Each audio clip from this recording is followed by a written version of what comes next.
សូមជម្រាបសួរបងអញ្ញាតសូមបងជួយណែនាំខ្លួនតិចបានទេបងឈ្មោះអីមានតួនាទីអីនៅក្នុងស្ថាប័នហ្នឹងបាទអូខេអរគុណច្រើនបងបាទអរគុណខ្ញុំបាទឈ្មោះសងបរាបាទខ្ញុំជាប្រធាននាយកដ្ឋានគ្រប់គ្រងគុណភាពសាវជ្រាវនិងអភិវឌ្ឍអរគុណបងអាចជួយណែនាំក្រុមហ៊ុនពីក្រុមហ៊ុន UPG Pi តិចបានទេក្រុមហ៊ុនគឺផ្ដោតទៅលើអីគេដែរបងក្រុមហ៊ុន UPG Pi យើងគឺយើងផ្ដល់ផ្ដោតសំខាន់គឺយើងផលិតទៅលើប្រភេទពួកផ្លាស្ទិក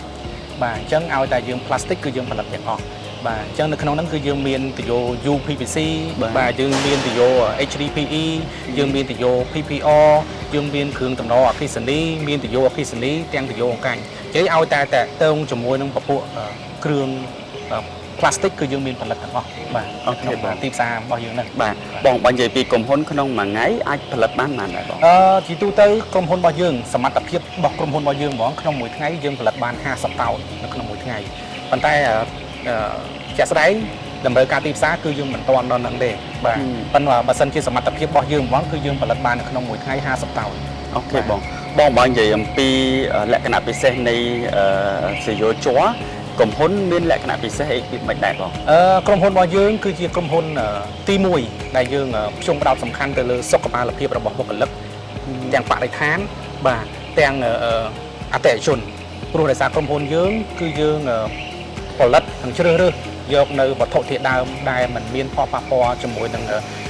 សុខភាពរបស់បុគ្គលិកឬក៏អ្នកប្រើប្រាស់ទេព្រោះក្រុមហ៊ុនយើងគឺយើងផ្ដល់ផ្ដោតសំខាន់ធ្វើយ៉ាងម៉េចជ្រើសរើសនៅវត្ថុធាតុដើមដែលមិនមាននៅលោហៈធាតុដែលហៅកាត់ថា UPVC បាទហ្នឹងលក្ខខណ្ឌរបស់ក្រុមហ៊ុនរបស់យើងបាទដែលយើងផលិត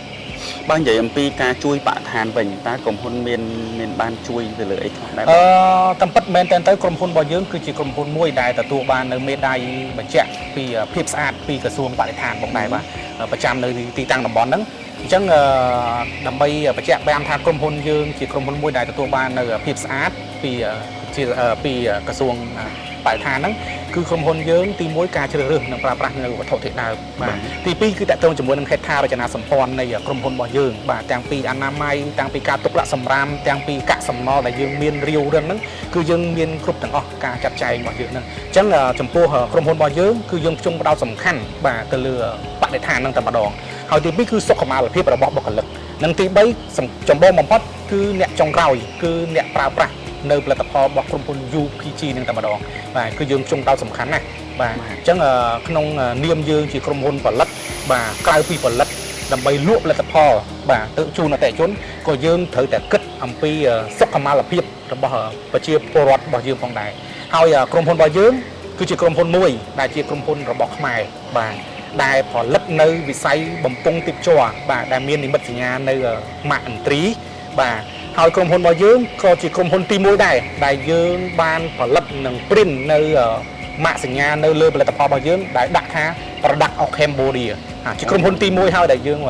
បាន print នៅម៉ាកសញ្ញាតាមផលិតផលរបស់ខ្មែរយើងនៅលើផលិតផលអញ្ចឹងក៏ជាមោទកភាពដែរសម្រាប់កូនខ្មែរបាទក៏ជាមោទកភាពដែរដែលក្នុងនាមខ្ញុំជាកូនខ្មែរនិងប្រជាពលរដ្ឋខ្មែរមួយរូបដែលធ្វើការនៅក្រោមក្រុមហ៊ុនមួយដែលគិតគូរនិងស្វែងយល់អំពីតម្រូវការរបស់ប្រជាពលរដ្ឋយើងដោយសំខាន់បំផុតហ្នឹង